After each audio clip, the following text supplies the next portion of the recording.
Welcome to the X Corner. I'm here adding that mutation to the SuperHeroCrew. I'll be covering the X comics for the week of November 21st, 2018.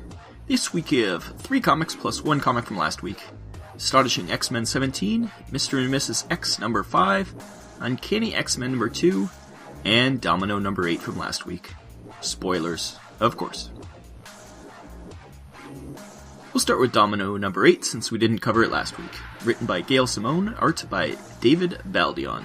Sotla, Diamondback, and Domino have the box with Morbius in it and decide to open it. He attacks thinking they were the ones that imprisoned him. Once they square that away, Mobius explains that he was trying to stop the vampires from destroying the world.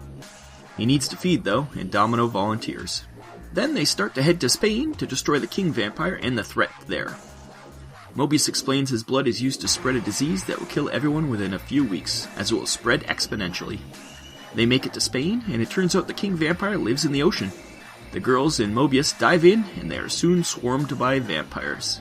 Mobius holds them off, and Domino takes a harpoon with one of Diamondback's bombs on it, and then they destroy the king vampire. As they exit the water, the vampire hunter from last issue shows up to kill Mobius, but Domino decks him and she lets Mobius go.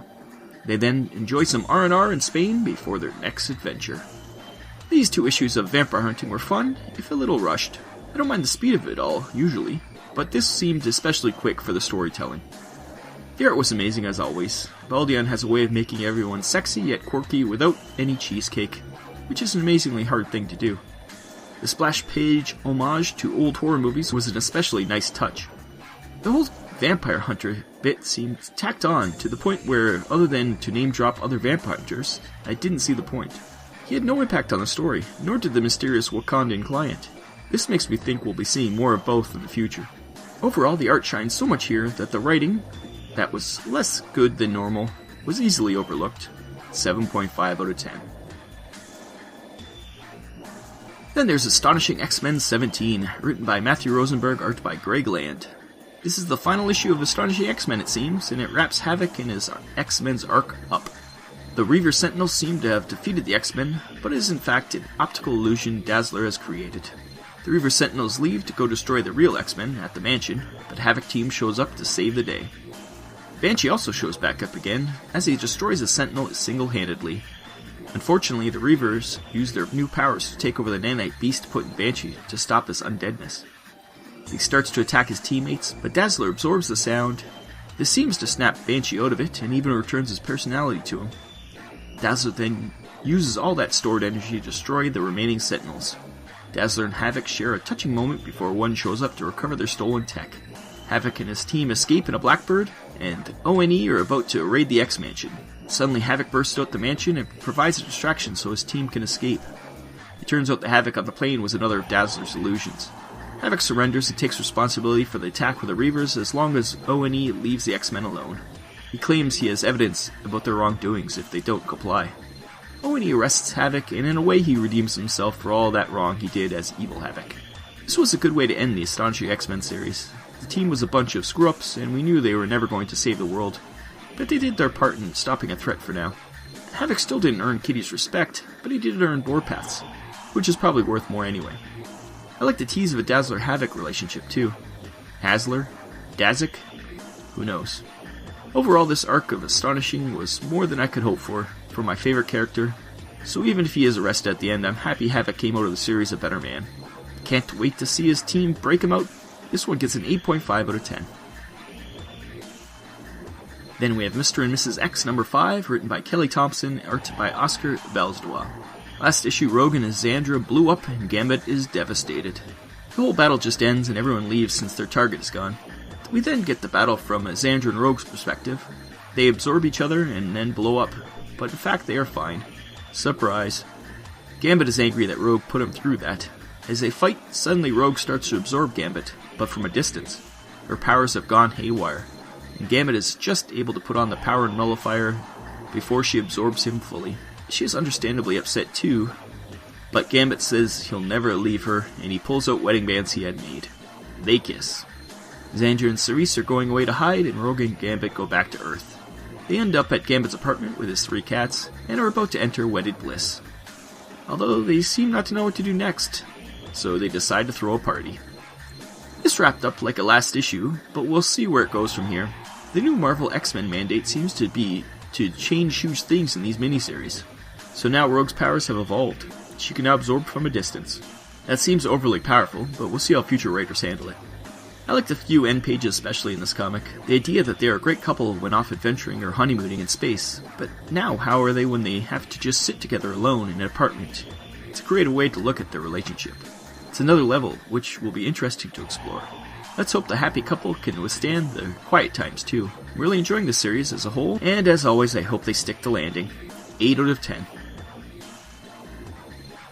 Lastly, we have Uncanny X-Men number 2, written by Ed Brisson, Matthew Rosenberg, and Kelly Thompson, art by R.B. Silva. So the X-Men are having an average day. Dinosaurs are attacking all over the Earth, and hundreds of Madrox are invading Kansas. So Jean has 2 teams go out to deal with everything. Team 1 vs. Madrox is Storm leading Cannonball, Psylocke, Jubilee, and Nightcrawler. Team 2 vs. the Dinos is Jean leading X-23, Northstar, Iceman, and Bishop. Meanwhile, back at the mansion, the new X-Men, as in the ones that are sort of still students, Armor, Rockslide, Glob, and Pixie, are with Noel and Oya, who were hospitalized last issue. They're mad because they got left behind. Also, meanwhile, Beast has gone off on his own to investigate the mutant vaccine at the pharmaceutical lab that the X-Men crashed into last issue. Back to Madrox, they tried to reason with him, but he's all over the place. Suddenly he seems to have superpowers, such as eye blasts and toad tongues, and he attacks the X-Men. Back with the dinosaur hunt team, they're corralling them, but one eats X-23. Needless to say, that wasn't a wise choice, as she cuts her way out. Back at the mansion, anti-mutant protesters are besieging the mansion. The new X-Men are annoyed, and then someone walks through the crowd to the front door. He is well dressed and mannered, which makes it even more confusing when he introduces himself as Legion, Charles Xavier's crazy son. You know what I really like about this comic is that it doesn't feel like an event. It feels like a regular comic. Stuff is happening that is all leading to something, but there isn't the need to be over the top. It's just good storytelling. The banter from all the teams was spot on. It didn't seem like the writers' voices, but rather each part seemed suited to the X-Men saying it. I also liked the fact that 2 openly gay mutants are on the same team, and there was not one mention of it. No comments or even jokes about it. That's the way it should be. These writers are working together seamlessly, and it is fun. Sure, it takes 3 writers to equal what Chris Claremont did 30 years ago, but it's still an achievement. This series feels like the old X comics, and yet is utterly modern. I still do believe it might be tough for new writers to really get into, especially to know who everyone is and their relationships, but I like that. It doesn't hold your hand. When I entered in the deep end with the X-Men, no one told me what was going on. I figured it out, and that was without the internet. Having to work at a story makes it more engaging. I think modern readers and people in general forget that most of the time. As a fun second issue, I'm giving this an 8. I cannot be more happy with the X-Men are heading. The future looks very bright. So a great week, and we'll keep having them as long as the Uncanny can stay on schedule. I do notice the final issue of Extermination is yet to materialize. Pretty soon it'll be old news and people just won't care. That's a shame, and I've heard this series, though, is done up to issue 7, which is great to hear. As all the X titles dissolve, like somebody snapped, I'm excited to see what comes next. I like the idea of Uncanny as the core series, with other mini-series revolving around it. I hope that is what they end up doing, but we'll see.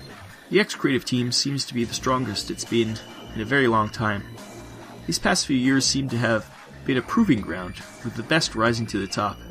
Now with the X-Men coming back into the movie fold, we are getting that renaissance. You can tell that Marvel's putting some energy back into this line. Once they tried to smother it with the Inhumans, but now the true outsiders of the Marvel Universe have come back. Long live the X-Men.